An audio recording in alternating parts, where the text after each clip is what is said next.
MIM युतीमुळे भाजपाचा खरा आणि दुटप्पी चेहरा समोर आला. आमदार विश्वजित कदम.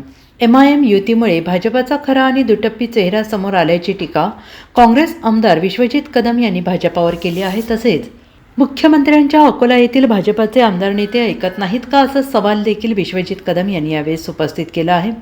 अकोल्याचा अकोट महानगरपालिकेत भाजपा आणि MIMने केलेल्या युतीवरून काँग्रेस आमदार विश्वजित कदम यांनी भाजपावर टीका केली आहे. ते सांगलीमध्ये बोलत होते.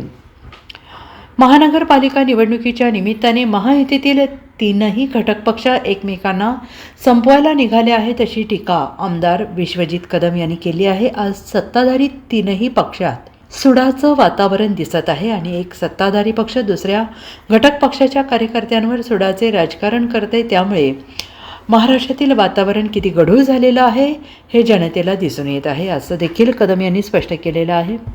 मुख्यमंत्र्यांचं जे काय विधान आहे ते मी आजच पाहिलं, पण मला कळत नाही म्हणजे मुख्यमंत्र्यांचं आणि भाजपच्या नेत्यांचं, त्यांचे भाजपचे नेते अकोल्यातले आणि कार्यकर्ते ऐकत नाहीत का?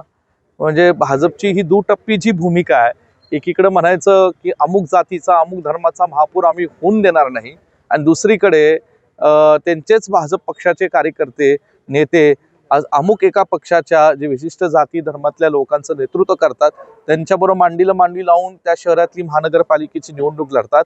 म्हणजे भाजपचा खरा चेहरा दुटप्पीपणाचा हा त्या प्रसंगातनं आणि भाजप आणि AIMच्या माध्यमातून झालेली युतीतनं दिसून येतोय महाराष्ट्राच्या राज्यातल्या 29 महापालिकेच्या निवडणुकीच्या संदर्भात. Bureau report SBN Marathi, Sangli.